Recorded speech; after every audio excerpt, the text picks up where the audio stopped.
هغه بیا داسې خطا کېږي لکه بېګاه چې یو په پنډی کې خطا شوی دی داسې خطا شوی دی چې بیخي الله اکبر خودکار میټر کله کله په مجموع کې نه لګېدلی والله انسان کې خودکار میټر لګولی خود به خود پته لګي بعضې سړي عادتي هغه خپل عادت نه مجبور یي او بعضې خبرې وکړي یو ګیدړو او یو اوښو د هغوی دوستي وه نو ګیدړ ورته ووي چې اوښه وروره دې سیند نه اخوا بالا شی خټکي دي بدرنګ دي مړه د خوراک دنیا میوې دي ان تعدو نعمت الله لا تحصوها کچر شمارې کې ستړی به شي ورته وایي چې غرض دې څه دی وی تاله الله ځواني درکړې ده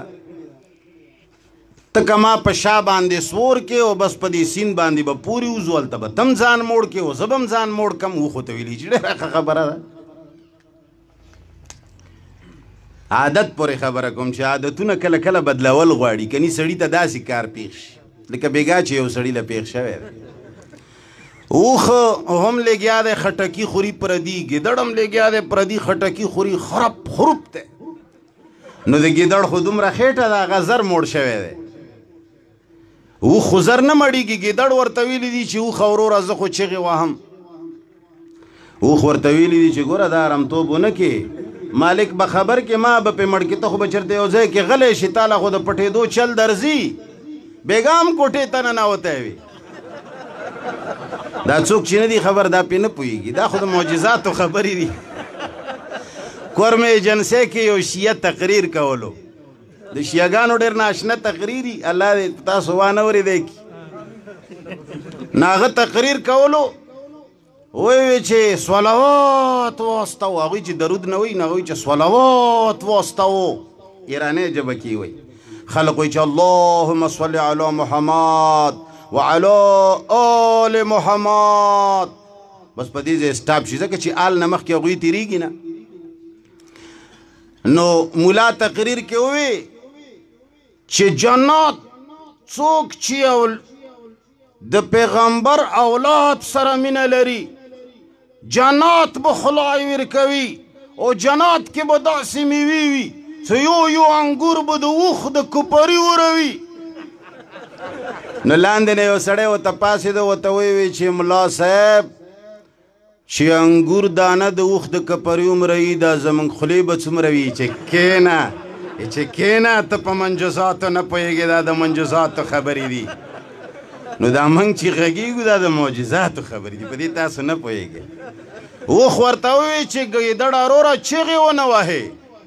هغه ورته وایي چې اوښه وروره خفه نه شي زما عادت دی زه چې چېرته لاړ شم چلنج ورکوم اوښ ورته ووایي چې خدای ته وګوره چلنج ور نه کړي دلته به خوا کې مالک پټ وي چې راوځي زه پټېدی نه شم ته خو د پټېدو د تېښتې ډېر زیات ماهر یې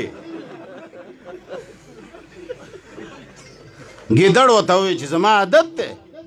بیان کوم چلنج ور نه کم دا کېدی نه شي هغه ورته چې خدای ته وګوره لوپاټه او ټوپۍ مې شته نه چې درته سر تور کم چې ونه چغېږې مړه خو ګیدړ خپله کوله چغې ووالې چې چغې ووالې نو مالک راغی ګیدړ خو پټ شه هغه وړوکی شی دی پټېدی شي او د پټېدو چل هم ورځي نو ګیدړ پټ شه او اوښ یې ډېر سخت والو اوښ ووایي چې بچیا خدای به دې ګیر کي همیشه چغې وایې خدای به دې ګیر کي ما تا ته وایي چې مه چغېږه ګوره هغه وایي چې زما عادت دی وایي ښه ټیک ته اوښ ورته ووایي چې په شا کښېنه چې واپس ځو بس وهل خو ما وخوړل خېټه ستا مړه شوه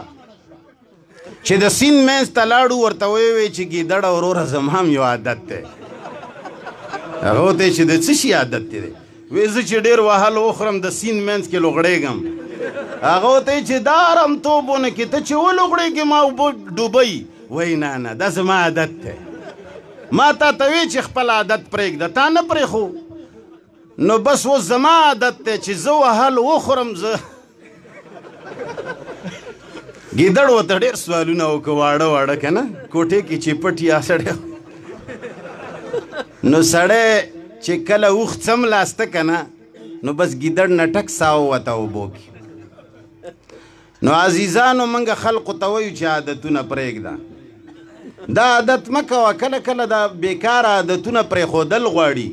همیشه سړی یو چغه وهي کله کله ګیر شي. بیګا یې ونخره شوې ده په پنډۍ کې، خو ځه چېرته بېدله دا نور خلک بیان کړي. بس ما د غشیاګانو غوندې د معجزاتو خبرې وکړي، دا اشارې ډېرې وي.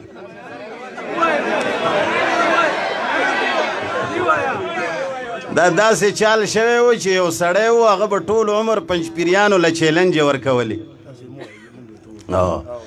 چیلنجونه به یې ورکول. نو بیګا چېرته پنډۍ کې د هغه خیال دا و مولانا خضر حیات صاحب بیان و چېرته پنجاب کې ډېر لرې ځای کې. نو دوی دا باڼلي وو چې خضر حیات صاحب خو هم نشته، بس دلته به زه هغه شمه پټي کې پسته پټي کې ښکرې ووهم. نو هغه چې څنګه چیلنج ورکړی دی خضر حیات خوا کې ناست و راپاڅېدلی دی. نو بس بیا هغه د ګیدړ مسله وه، بیا کوټې کې ننوتی او راوته نه.